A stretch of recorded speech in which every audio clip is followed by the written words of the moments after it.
अब नाती लड़का दे रहे गारी टुकरा नहीं मरो जन्म सब धोखे में बीत गयो।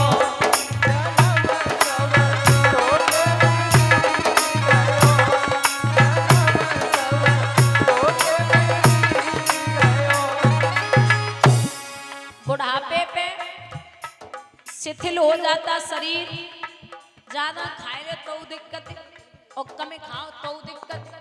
कबो कबो पूरी रात ही खांसी होवे दादा, न करवट ले चैन, न ठाणे चैन, न बैठे चैन, न परे चैन। तब नाती लड़का तेरे गाली टुकरा नहीं मरो जन्म सब धोखे में बीत गयो। जन्म सब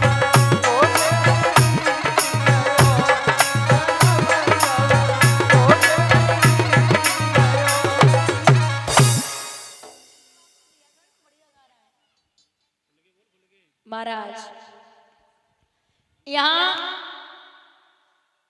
जब भजन में बैठे तो विचार किया, महात्मा ने मुझे देख के नेत्र भी नहीं खोले। एक मृतक सर्प पड़ा था, तक्षक नाम का उठाया और महात्मा के गले में डाला, चले आए। आप सोचिए, एक संत का अपमान कर दिया। उनके पुत्र श्रृंगी ऋषि गंगा में स्नान कर रहे थे, क्रोध आया। दुनिया में 5 संत ऐसे हैं जो बड़े क्रोधी हैं। दुनिया में 5 संत ऐसे हैं जो बड़े क्रोधी हैं। पहले हैं भृगु महाराज, जिन्होंने भगवान विष्णु की छाती में लात मारी थी। पहले हैं भृगु महाराज। दूसरे हैं अगस्त्य ऋषि, जिन्होंने उजली में समुद्र पी लिया। तीसरे हैं दुर्वासा ऋषि। चौथे हैं विश्वामित्र जी। और 5वें हैं परशुराम जी। बोलिए गोविंद भगवान की। ये 5 संत बड़े क्रोधी हैं। इधर श्राप दिया कि वो धन के मत वाले राजा, वो माया मद के दीवाने, मेरे हाथों से लिख दई है तेरी मौत तो विश्व विधाता ने। बस सावधान, बस सावधान, वो तक्षक जीवित हो जाओ, साथ में रोज इस पापी को दुनिया से यमपुर पहुंचाओ। आई मौत छोड़े नहीं, रहो चाहे देश विदेश, और बिना मौत मरियो नहीं, चाहे बिचरो देश। 2 दिन की झूठी दुनिया है, ये जन्म मरण का फेरा है। कोई आज मरे कोई कल मरे, ये हाल सभी का होना है। हम और आप आए तो 7 दिन में हो जाएंगे। 7 ही दिन में भागवत के 7 ही अक्षर हैं, 7 ही महाद्वीप हैं, 7 ही समुद्र हैं, 7 ही भामरें पड़ती हैं। 7 ही दिन में उद्धार होगा और 7 ही दिन में मृत्यु होगी। श्राप लगा। परीक्षित को पता चला तो परीक्षित राजसी वस्त्रों को त्याग के सीधे हर गंगा के किनारे पहुंचे, जहां 88,000 ऋषि एकत्रित हैं। व्यास भगवान भी हैं, लेकिन कोई ऐसा नहीं है जो 7 दिन में तारन तरण कर सके। इतने में सुखदेव जी छिटकाए थे केस, जा पहुंचे उस भूमि पर लिए दिगंबर भेष। श्री सुखदेव भगवान जो मैया के गर्भ से 12 साल के बाद बाहर आए हैं। वैसे तो श्री सुखदेव जी का जन्म हो चुका, बाकी आपको समझाते चलें कि ये जो सुखदेव जी हैं, एक समय बाबा नारद मैया पार्वती के पास पहुंचे गौरा के, और कहा मां तुझे पता है कि तेरे पति को अमर कथा आती है? अच्छा, बोले मुझे तो नहीं पता। बोले आती अमर कथा कोई और नहीं, श्रीमद् भागवत कथा कोई अमर कथा कहते हैं। यही कथा मैत्रेय जी ने विदुर जी को श्रवण कराई, यही कथा सुखदेव जी ने परीक्षित को श्रवण कराई, यही कथा बोले बाबा ने भैया पार्वती को श्रवण कराई, यही कथा सूत जी ने सौनकादिक ऋषियों को श्रवण कराई। कथा एक ही है। तो बाबा आए, बोले मैंने सुना आप अमर कथा जानते हैं। बोले हाँ। वो सुनाई, ऐसे थोड़ी सुनाई जाती है। वो फिर आसन लगा के बैठिए और जब तक मैं कथा श्रवण कराऊं तब तक आप हूं की आवाज देती रहना। और ये सत्यता भी है, आज भी अगर बाबा नाती को कहानी सुनाए ना तो बोलते लाला जब तक मैं कहानी सुना रहा हूं तब तक हूं बोलते रहना, हमें पता चला तुम जग रहे हो। और हम भी, मतलब मैं अकेली नहीं, मेरी जगह कोई भी वक्ता हो आपको कथा श्रवण करा रहा है तो कभी कभी आपकी गर्दन हिलनी चाहिए, पता चले आप सुन रहे हो। अब हम बोलते जा रहे, तुम मुंह लटकाए बैठे हो, जलगत गत्ते पिट के आए, है ना। तो कथा जब तक सामने वाला वक्ता आपको श्रवण करा रहा है, आपकी गर्दन कभी कभी हिलनी चाहिए जो पता चले आप अच्छे से श्रवण कर रहे हो, समझ में आ रही है। अब हम तो बोलते जा रहे तुम,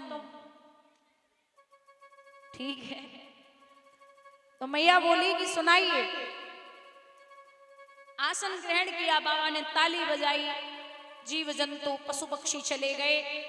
दूसरी ताली में बाबा ने आसन ग्रहण किया, तीसरी ताली में नेत्र बंद किए। तालियों का साथ देते हुए बोलेंगे अमरनाथ पे महादेव जी बैठे आसन मारे। अमर कथा जब लगे सुनाने, गौरा खोत्र पुराण उमा के पड़ गए सोता, तू करा दे रो तोता, उमा के पड़ गए सोता, तू करा दे रो तोता। और हाथ उठा के हरि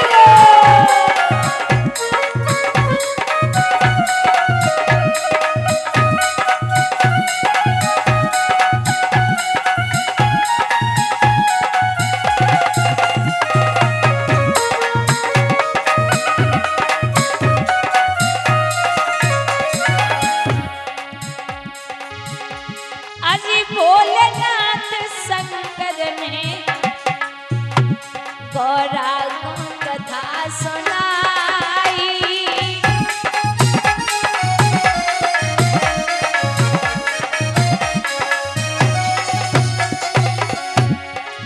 कथा हुई ना पूरी, अरे नींद यो आई।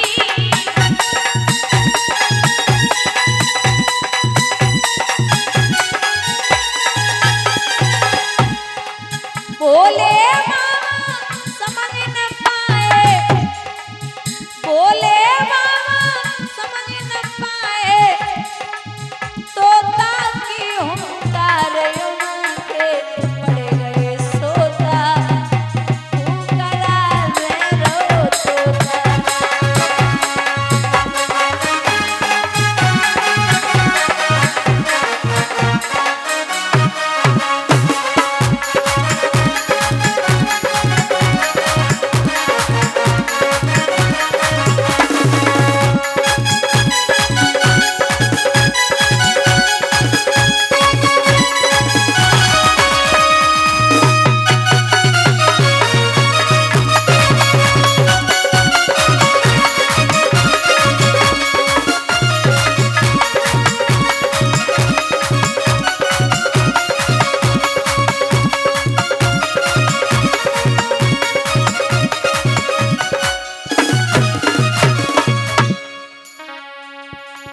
अब बाबा कथा श्रवण करा रहे, मैया सोई रही। अचानक बाबा ने विचार किया कि हम तो देखे जे जाग रही या ना जाग रही, तो मैया लगातार सोई रही है। मैया सोए रही, बाबा ने विचार किया जब जे सोए रही तो जे हूं की आवाज को दे रहो है। चारों तरफ निगाह डाली, ऊपर निगाह पहुंचे तक सुख तोता हूं की आवाज लगा रहा है। फिर कहने लगे शंकर जी ये कथा सुनिए किसने,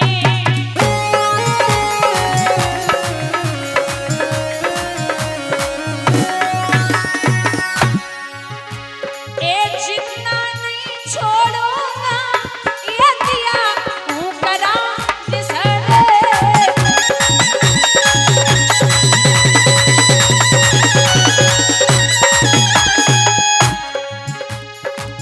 आगे आगे तोता दौड़े पीछे ही त्रिपुरारी माथे पड़ गए सोता हूं करा ले रो तोता।